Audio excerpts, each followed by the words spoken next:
Le Bureau des formations médicales agréées du Rwanda, BOFMAR en sigle, a célébré ce vendredi 17 octobre ses 50 ans d'existence. Cette organisation non gouvernementale a été en effet créée en 1975 par différentes confessions chrétiennes, dont l'Église catholique, avec pour objectif de contribuer au bien-être de la population rwandaise en rendant disponibles des services de santé de qualité.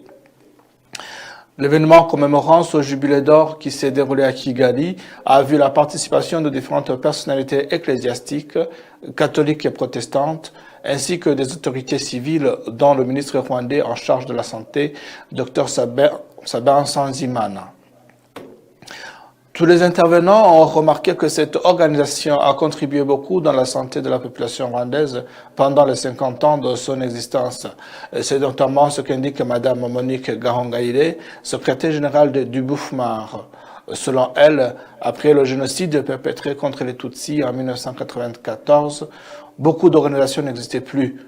Mais nous sommes aujourd'hui reconnaissants que BOFMAR a résisté et n'a pas disparu comme d'autres organisations, a-t-elle indiqué.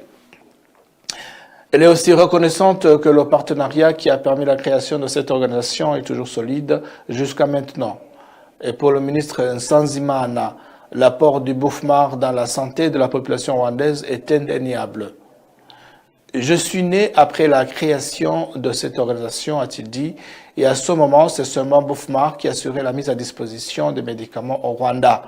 Les 50 ans de cette organisation sont donc très significatifs, non seulement pour ceux qui l'ont créée, mais aussi pour nous tous, a dit le ministre Nsanzimana.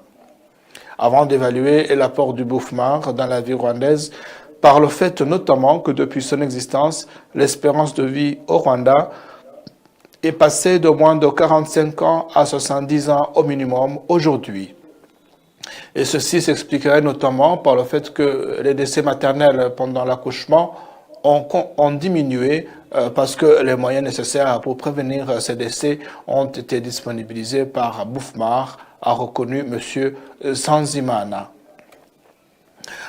Comme nous vous le disions, l'Église catholique est parmi les églises fondatrices de cette organisation. En marge de cette célébration jubilaire, nous avons approché le cardinal Antoine Kambanda qui nous parle de la place du BOFMAR dans la mission de l'Église catholique rwandaise.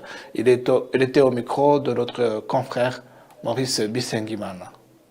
BOFMAR, ça a été créé par l'Église catholique et les églises protestantes.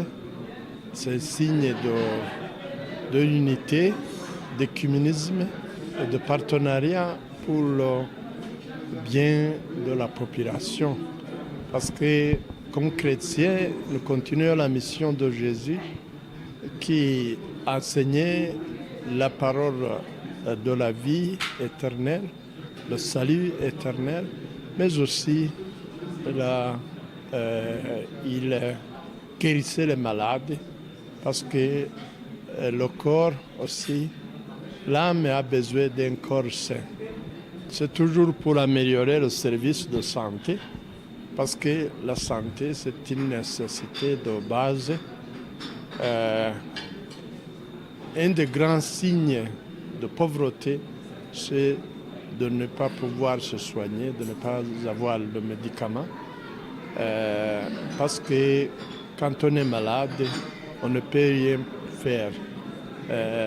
La santé, la bonne santé, c'est la base de tout ce que nous faisons. Signalons que BOFMAR regroupe 23 églises, dont l'Église catholique et des églises protestantes, avec plus de 18 hôpitaux et 145 centres de santé gérés par ces églises.